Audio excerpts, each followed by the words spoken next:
전에 고통받던 자들에게는 흑암이 없으리로다. 옛적에는 여호와께서 스불론 땅과 납달리 땅이 멸시를 당하게 하셨더니 후에는 해변길과 요단 저쪽 이방의 갈릴리를 영화롭게 하셨느니라. 흑암에 가던 백성이 큰 빛을 보고 사망의 그늘진 땅에 거주하던 자에게 빛이 비추도다. 주께서 이 나라를 창성하게 하시며 그 즐거움을 더하게 하셨으므로 추수하는 즐거움과 탈취물을 나눌 때의 즐거움같이 그들이 주 앞에 즐거워하오니 이는 그들이 무겁게 맨 명예와 그들의 어깨의 채찍과 그 앞제의 막대기를 주께서 꺾으시되 미디안의 날과 같이 하셨음이니이다. 어지러이 싸우는 군인들의 신과 피 묻은 겉옷이 불에 섭같이 살라지리니 이는 한 아기가 우리에게서 낳고 한 아들을 우리에게 주신 바 되었는데 그의 어깨에는 정사를 메었고 그의 이름은 기묘자라 모사라 전능하신 하나님이라 영존하시는 아버지라 평강의 왕이라 할 것임이라.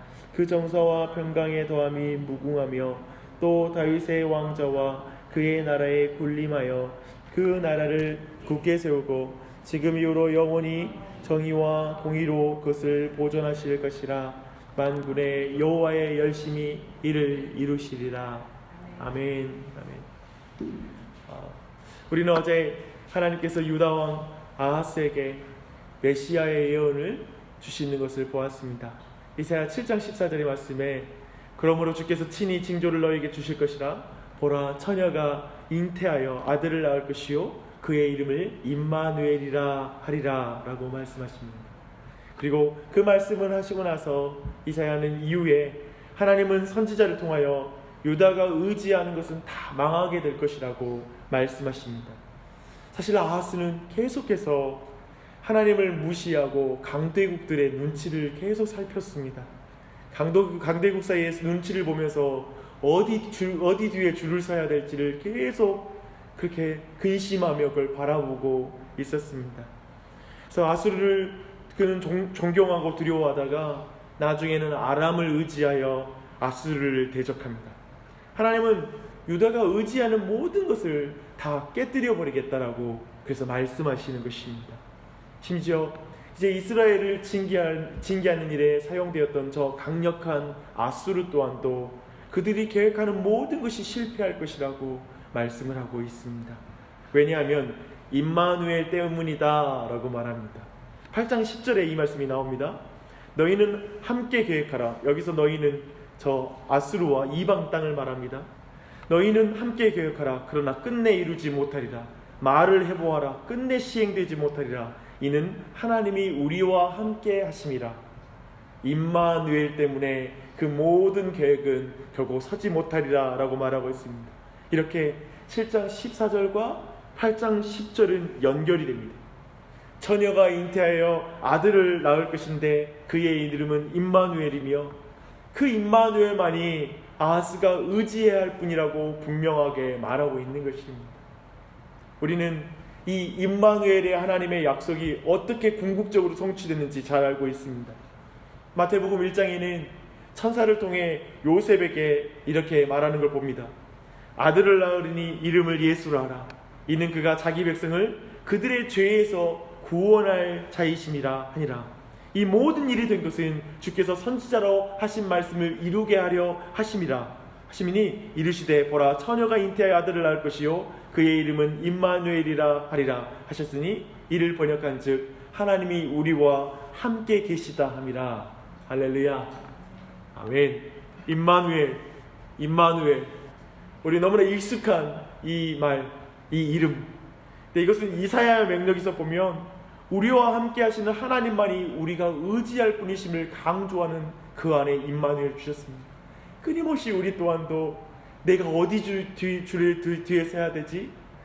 정말 어떤 학벌 뒤에 서야 되지? 내 자녀들을 어디 줄 뒤에 서게 하는 게 성공하는 길의 지름길일까라는 게 우리의 근심이지 않습니까? 그런 근심의 자리, 어디 편에 설지를 늘 고민하고 있는 우리에게 지금 오직 임마누엘 하나님만 의지해야 된다는 걸 강조하는 이 맥락이 바로 이사야의 맥락에서 임마누엘의 자리입니다. 참으로 반석이신 하나님을 버리면 이제 하나님은 우리에게 걸려 넘어지는 걸림돌과 거쳐 넘어지게 하는 돌이 될 것입니다. 여기에서 이 반석은 임마누엘입니다. 임마누엘. 그래서 이제 선지자와 유다가 해야 할 것은 오직 임마누엘 하나님만을 의지해야 되는 것입니다. 그리고 그가 오직 반석이신 하나님을 믿고 처녀를 통해 처녀의 아들로 오신 임마누엘 하나님을 바라보며 오직 하나님만을 의지해야 하는 것입니다.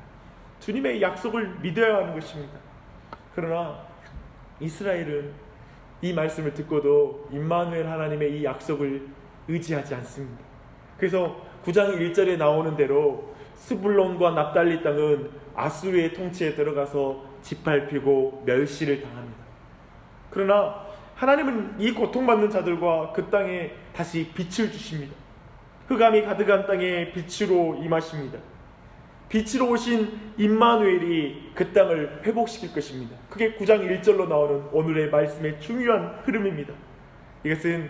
이것을 마태는 성령의 감동으로 예수님이 나사렛에서 가버나움으로 옮기자 이렇게 이 말씀이 성취되었다고 말합니다. 마태복음 4장 13절로 16절인데요.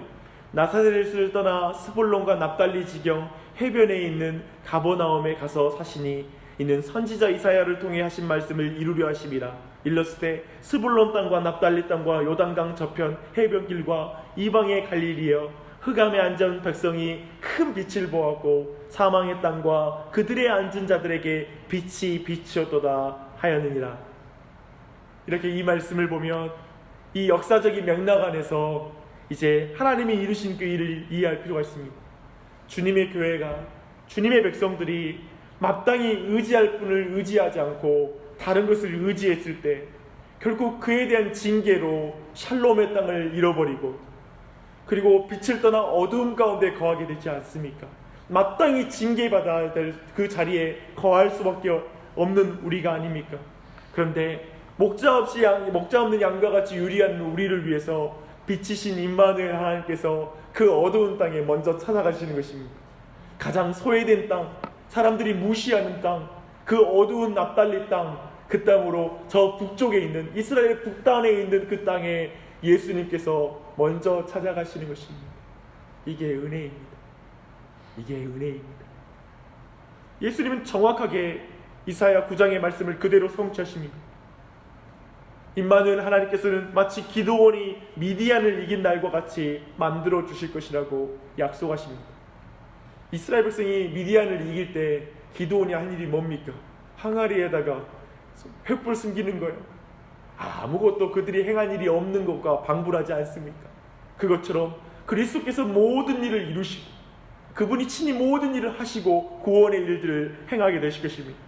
임마누엘 하나님이 백성을 구하려고 전쟁에 나오시자 아수르의 군인들은 사방에서 죽어 엎드러질 것입니다.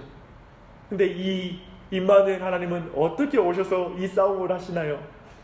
6절은 이렇게 말합니다.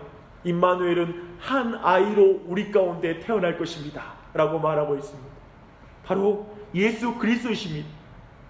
그는 모든 정권을 한 어깨에 메고 계신 우주의 통치자이시고 기묘자이시며 모사이시고 전능하신 하나님이시며 영존하시는 아버지이시고 평강의 왕이라고 말합니다.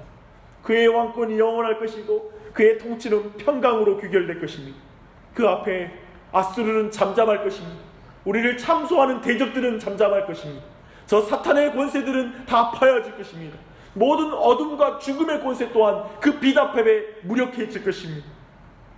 그는 전쟁의 왕이 아닌 평강의 왕으로 우리 가운데 오셨습니다. 그는 힘이 아니라 자신을 내어주시는 그 사랑으로 우리 가운데 샬롬을 이루실 것입니다. 아기의 모습으로 오신 이 초림의 예수님의 이 모습 자체가 바로 예수님의 사역, 그 평강의 사역을 우리 모두에게 드러내고 있는 것입니다. 어떻게 이 일이 가능하겠습니까? 우리에게 어떻게 이 놀라운 구원이 임한단 말입니까? 9장 7절 마지막 말씀이 이렇게 분명히 말합니다. 만군의 여호와의 열심히 일을 이루시리라. 만군의 여호와의 열심히 일을 이루시리라. 내가 주님을 의지하지 않고 결국 이 세상을 의지하고 이 세상 것들에 의지하여 어두운 땅에 거할지라도 그런 우리를 구원하시기 위해서 그분이 처녀를 통해 이 땅에 오시고 그리고 마지막에 십자가에 달려 죽이시까지 순종하신 그 완전한 복종 위에 끊임없이 십자가 위에서도 일하시는 이 예수 그리스도는 결국 나에게 샬롬을 주시기 위하여 참된 안식에 들어가게 하기 위한 이 참된 왕의 사역은, 그 왕의 사역은 철저히 하나님의 열심으로 이루어진다라고 말하고 있는 것입니다. 우리에게 소망은 내 열심이 아니라 하나님의 열심입니다. 그분의 열심이 우리에겐 희망입니다. 우리 가정의 소망입니다. 그 열심만 우리가 의지해야 될 분이십니다. 참으로 아기로우신 예수님을 볼 때 그 평화로운 모습으로 오신 분께서 흑암 가운데 사는 주님의 백성을 구원할 자로 오신 것을 믿으십시오. 저 현실의 권력을 가진 권력자보다 강한 영원한 왕이시라고 믿으십시오. 칼로 이른 박스 로마나가 아니라 어린아이로 모습으로 오셔서 영원한 왕으로 오셔 온 땅 가운데 죄인 가운데 참된 샬롬을 주시는 우리 예수 그리스도의 평화, 그 샬롬, 그 은혜를 맛보십시오. 늘 우리는 우리의 판단에 따라 아수르 뒤에 서기도 하고 바벨론 뒤에 서기도 하고 애굽 뒤에 서는 게 우리가 아닙니까? 끊임없이 하나님 대신 다른 걸 의지하는 우리가 아닙니까? 그러나 그런 우리를 위해 예수님께서 처녀를 통해 임마누엘로 오셨습니다. 우리 가운데 오셨습니다. 우리의 어깨에 무거운 짐이 가득하니까 그분의 어깨 위에 나무, 내 위에 있는 나무를 꺾으시려고 그분이 십자가를 지셨습니다. 얼마나 감사합니까? 우리가 샬롬을 얻을 때까지 주님은 쉬지 않을 거예요. 우리 가정이, 그리고 이 교회가, 하나님의 나라가 이 땅에 이루어지기까지 하나님은 쉬지 않고 일하실 열심을 가지고 계십니다. 그러니 이 크리스마스, 이 성탄절을 특별히 그리스도의 오심을 생각하는 이 특별한 기간에 더욱더 그 사랑과 은혜 안에 거하는 우리 모두가 되기를 바랍니다. 이 아침에 또한 그런 은혜가 있기를 바랍니다. 함께 기도하십시다.